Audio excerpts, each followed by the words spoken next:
18 heures, bienvenue dans ce nouveau point de l'actualité sur RTI 1. Le gouvernement malien signe la paix ce vendredi devant un parterre de dirigeants africains, dont le président ivoirien.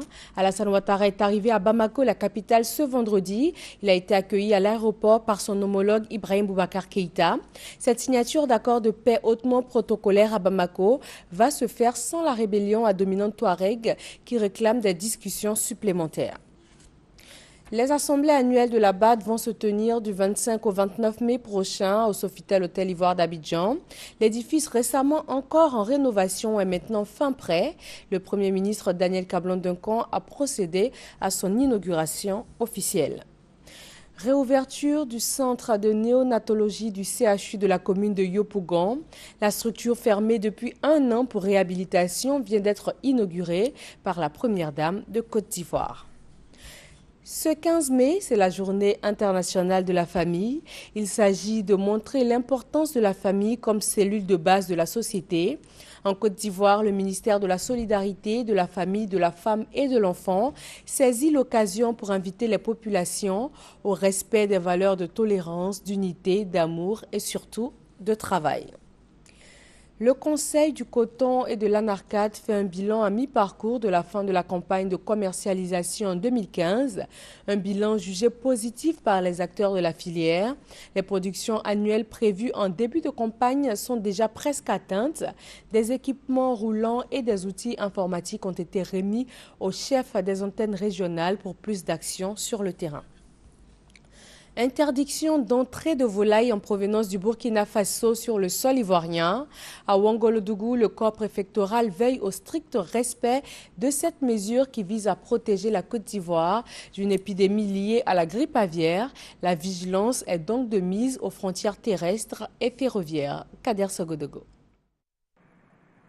Lutte contre la grippe aviaire. Nous sommes à l'arrêt là-bas, frontière terrestre entre la Côte d'Ivoire et le Burkina Faso.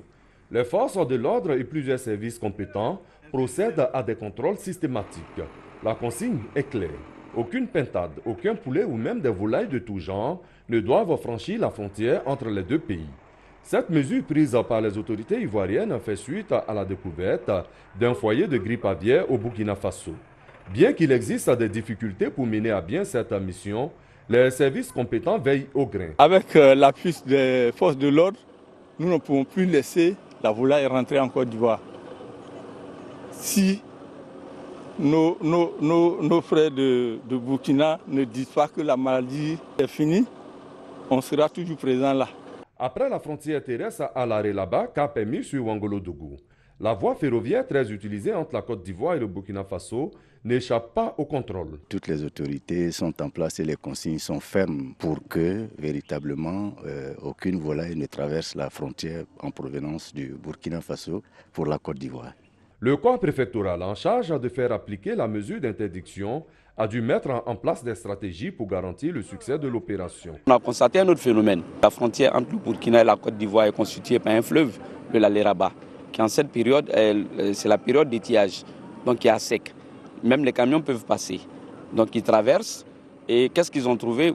Comme un commerce de volailles existe entre la Côte d'Ivoire et le Mali, par la sous-préfecture de Toumoukoro, ils contournent et ils vont faire ce chargement à Toumoukoro.